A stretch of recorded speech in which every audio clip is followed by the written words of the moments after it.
Un figlio,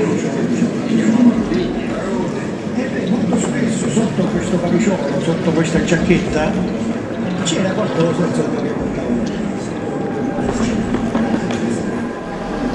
si chiamava le tappe. I sindacati hanno la loro responsabilità. Per mio figlio.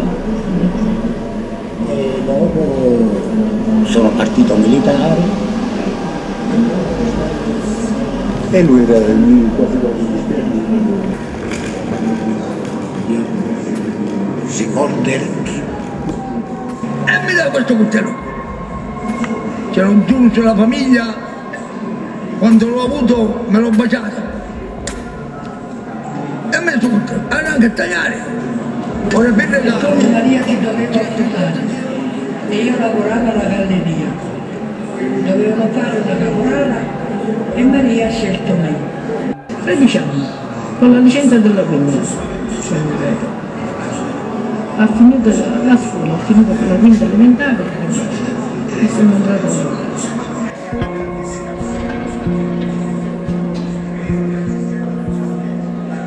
No, ma se la disciplina c'era.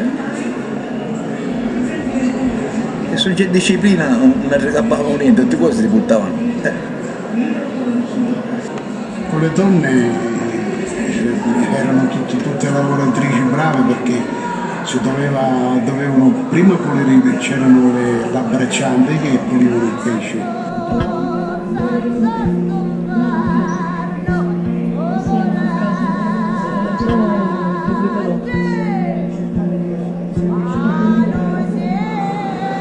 Io in questo stabilimento sono entrato a 15 anni.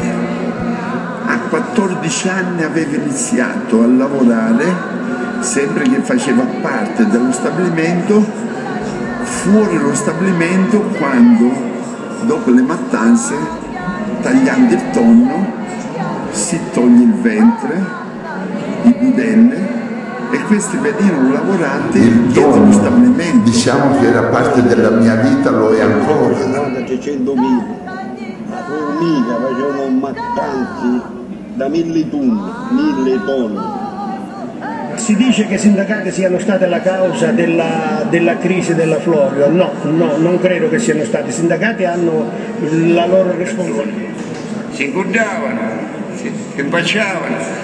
Poi quando è ora che era a destinazione veniva un camion di fuori, veniva a caricare e gli non scoppare a Genova, gli non scoppare a che erano diretti.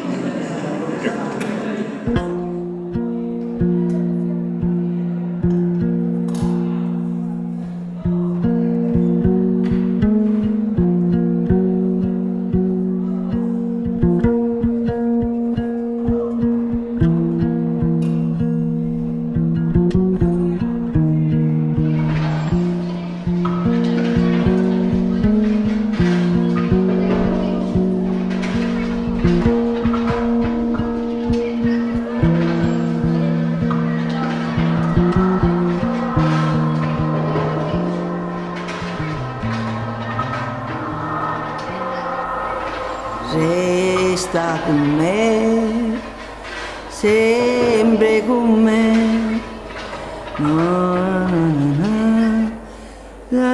na così, non sa cicchio.